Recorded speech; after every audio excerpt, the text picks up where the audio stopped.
come back alive. James Bond Pierce Brosnan, একটি চরিত্র, একটি নাম। তবে ভক্তদের কাছে দুটোই যেন ছিল একে অপরের সমার্থক, ছিলেন ভক্তদের প্রিয় তারকা। ৭২ বছর বয়সী এই আইরিশ অভিনেতা পরিচিতি পেয়েছেন ৪টি সিনেমায় জেমস বন্ড চরিত্রে অভিনয় করে।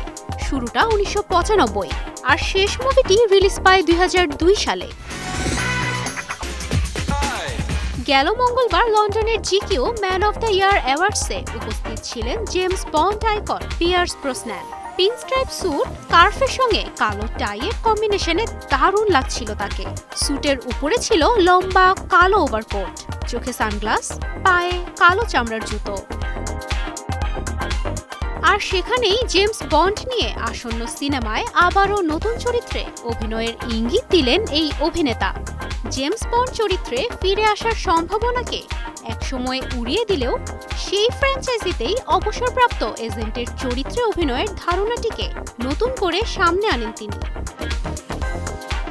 ইনস্টাগ্রামে জিকিউ এর এবছরের ম্যান অফ দ্য ইয়ারে জেমস বন্ডের মতো পোজ দিয়ে ছবি শেয়ার করেন পিয়ার্স। ম্যাগাজিনের এমন দুর্দান্ত প্রচ্ছদের প্রশংসা করেছেন পিয়ার্সের ভক্তরা। অনেকেই লিখেছেন এত সুন্দর দেখা অপরাধ। কেউ কেউ তাকে লেজেন্ড হিসেবেও উল্লেখ করেছেন কমেন্ট বক্সে। Golden eye, tomorrow never dies, the world is not enough এবং ডাই অ্যানাদার ডে ছবিতে বন্ড চরিত্রে অভিনয় করা এই তারকা জানান, বয়স বাড়ার সাথে সাথে বয়স্ক চরিত্রে অভিনয় করাটাও উপভোগ করছেন তিনি।